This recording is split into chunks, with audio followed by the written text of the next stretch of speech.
नमस्कार.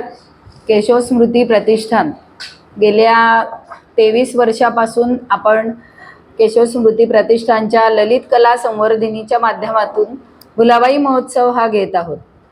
यावर्षीचे 23वे वर्ष आहे.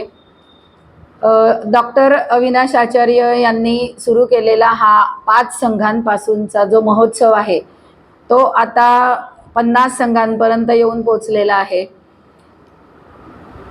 हा महोत्सव ज्या वेळेला सुरू केला त्यावेळेला दादांच्या मनात असा विचार आला की त्यावेळेला इंग्लिश मीडियम आणि कॉन्व्हेंटचं खूप पेव फुटलेलं होतं. त्या मानाने आपले हिंदू सण संस्कृती हे मुली साजरे करत नव्हत्या फारशा प्रमाणात. कारण घरी आईच म्हणायची त्यांना की तू जास्त वेळ घालवू नको यामध्ये, 1 महिनाभर या भुलाबाई चालायच्या. तर त्यावेळेला परीक्षांचाही काळ होता तो सगळा असतो हा काळ. तर त्यावेळेला ही जी संस्कृती होती आपली भुलाबाईची खानदेशाची ही लोप पावत आहे असे दादांच्या लक्षात आले. त्यावेळेला त्यांनी हा महोत्सव सुरू केला. आपल्या जनता बँकेच्या आवारात हा 5 संघांपासून सुरू केलेला महोत्सव आता यावर्षी आपण याचं स्वरूप असं केलेलं आहे की प्रत्येक तालुक्यामध्ये आपण ही स्पर्धा घेतलेली आहे. म्हणजे चोपडा झालं, चाळीसगाव, जामनेर, पारोळा आणि भुसावळ अशा 5 तालुक्यांमध्ये आपण जळगाव जिल्ह्यात ही स्पर्धा घेत आहोत.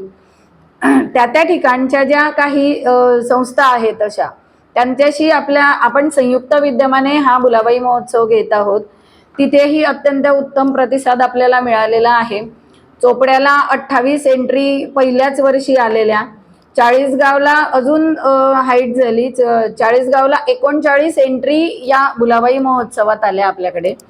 जामनेरला सुद्धा GM फाउंडेशन आणि आपण असं मिळून हा महोत्सव आपण केला.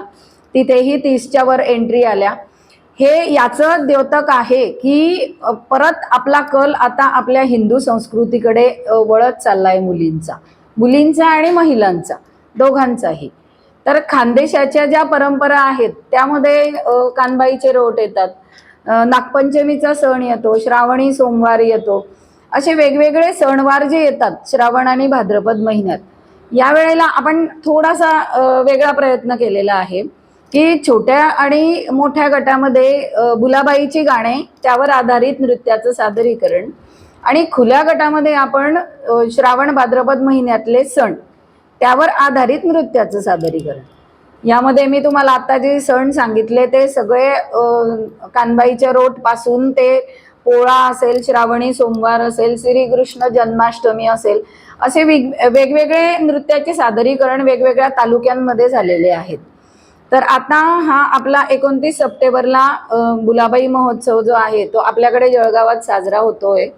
यामध्ये तालुक्याला जे पहिले संघ जे विजेते झालेले आहेत ते आपल्याकडे येणार आहेत आणि त्यांची फायनल इथे होणार आहे. म्हणजे ती जळगाव ग्रामीण वेगळा भाग आणि जळगाव शहर हा वेगळा भाग असणार आहे. तर जळगाव ग्रामीणमध्ये सगळ्या तालुक्यांमध्ये पहिले आलेले संघ ते एकमेकांना कॉम्पीट करतील आणि त्याच्यानंतर जळगाव शहराचं पण त्यामध्ये आपण ठेवलेलं आहे. यामध्ये आपले 2 सत्रामध्ये हा कार्यक्रम असतो. सकाळचं उद्घाटन सत्र असतं. सकाळी आपला दिंडीने सुरुवात होते या महोत्सवाची. आपण मायादेवी मंदिरापासून छोटीशी दिंडी काढतो ते संभाजीराजे नाट्यगृहापर्यंत. दिंडी झाल्यानंतर आपलं उद्घाटन सत्र होतं. उद्घाटन सत्राला यावेळेला आपण आपल्या शीतल राजपूत जी आहेत तहसीलदार त्यांना बोलवलेलं आहे. दिवसभर हा कार्यक्रम आता आपला शहरी आणि ग्रामीण अशा दोघं विभागात चालणार आहे. आपले वेगवेगळ्या गटासाठी आपण वेगवेगळे परीक्षक बोलवतो. म्हणजे असं नाही की 2च परीक्षक जे सकाळी 9 वाजेपासून बसतील ते संध्याकाळच्या 6 वाजेपर्यंत. छोट्या गटासाठी 2, मोठ्या गटासाठी 2 आणि खुल्या गटासाठी 2. या परीक्षकांमध्ये सुद्धा आपण बाहेरूनही परीक्षक बोलवतो. समारोप सत्राला आपल्या ज्या खासदार आहेत आता नवनिर्वाचित स्मिताताई वाघ या येणार आहेत. बाकी तुम्हाला काही प्रश्न असतील तर विचारावे. खूप उत्तम प्रतिसाद मिळाला आहे. बक्षिसाचं स्वरूप आपलं ट्रॉफी देतो आपण आणि रोख रकमेच्या स्वरूपातही बक्षिसं असतात आपले.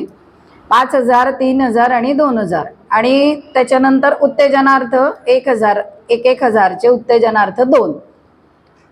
गटातील संघांच्या संख्येनुसार आपण बक्षीस कमी जास्त करू शकतो.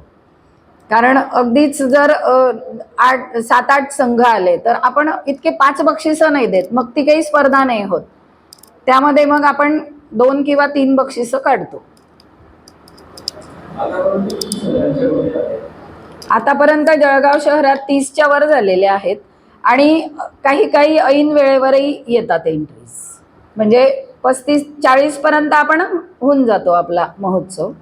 पण यावेळेला तालुक्यातले पण 15 संघ येणार आहेत. म्हणजे 5 तालुक्यातले प्रत्येकी 3-3 असे 15 संघ येणार आहेत. त्यामुळे आम्हाला नाही एंट्री फी नाही.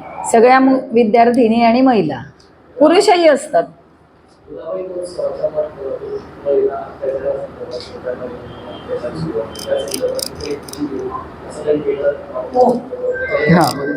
हो. आपण काय करतो, आपण त्यांना सांगतो की बा भुलाबाईच्या गाण्यामधूनच आपण सामाजिक संदेश देणे हे पण आपल्या नियमावलीत आहे, की बा त्या गाण्याच्या एखाद्या कडव्यात तुम्ही सामाजिक संदेश टाकू शकता. असं आपण गेल्या 7-8 वर्षापासून करतो आहोत, जेणेकरून विद्यार्थिनी म्हणजे मुलींमध्ये, स्त्रियांमध्ये, एकूणच सर्वांमध्ये जागृती होईल त्या विषयांच्या बाबतीत. सुरुवातीला आपण श्री भ्रूण हत्या हे विषय सुरुवातीच्या पिरियडमध्ये बरेच झाले. त्याच्यानंतर पर्यावरण वाचवा, बेटी बचाव बेटी पढाओ. आता यावर्षी कोविडच्या काळात थोडं कोरोनाच्या संदर्भात आले होते, पण नंतर आपण तो खूप निगेटिव्ह विषय नको म्हणून आपण कोविडचा संदर्भ टाळा असं आवाहन केलेलं होतं. तर आता जे रनिंग विषय असतात ते सामाजिक संदेश देण्याचा प्रयत्न करतात, सगळ्याच करतात. आता आम्ही चाळीसगावला जी